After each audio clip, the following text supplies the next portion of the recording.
చేసేసాడు నరేంద్ర మోడీ.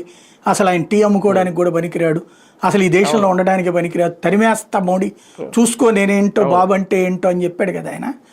అది అయిపోయింది. ఇప్పుడు నరేంద్ర మోడీ అద్భుతమైనటువంటి వ్యక్తి, ఆయన వల్లనే భారతదేశం రాబోయే 2047కి వికసితం అవుతుంది అంటే ఆయనలో పశ్చాత్తాపం అలా అంటే కాదు, రాజకీయ అవసరాల కోసమే మాట్లాడతాడు ఆయన. కానీ ప్రజలు ఆ రాజకీయ అవసరాన్ని అంగీకరిస్తున్నారు. ఆ లెక్కనైతే రాజ్దీప్ సర్దేశాయి మాత్రం ఎట్లా అంటాడు. ఇంకోటి ఏంటంటే చంద్రబాబుని అనేటటువంటి అర్హత రాజ్దీప్ సర్దేశాయికి లేదు. ఈయన ఏ ఎండ కాకుండా పొట్టేటటువంటి రకమే. ఇంకోటి ఇప్పటికి కూడా మోడీ ద్వేషమే. మోడీ ద్వేషి కాబట్టి ఆయన మాట్లాడతాడు. వాళ్ళ ఆవిడ ఎవరు, తృణమూల్ కాంగ్రెస్ తరపున రాజ్యసభ సభ్యురాలు.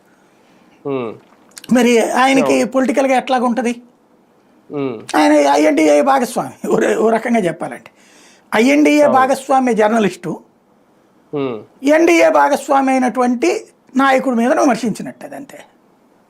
అంటే ఎన్డీఏలో ఉన్నారు కాబట్టి ఒకప్పుడు తెలంగాణలో కాంగ్రెస్ తో మహాకూటమి కట్టినప్పుడు వీళ్ళందరూ కూడా వీళ్ళకి కూడా అప్పుడు చంద్రబాబు అద్భుతం విజనరీ అంటాడు ఈయన.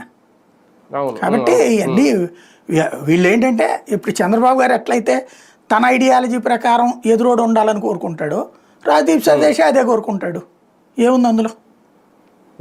కానీ ఒకటిసారి ఇదే మైనార్టీలకు సంబంధించి మోడీ గారు తీసుకున్న గత బిల్లుల విషయంలో ట్రిపుల్ తలాక్ కానీ, లేదంటే అప్పుడు ఇందాక మీరు చెప్పిన లేదంటే కామన్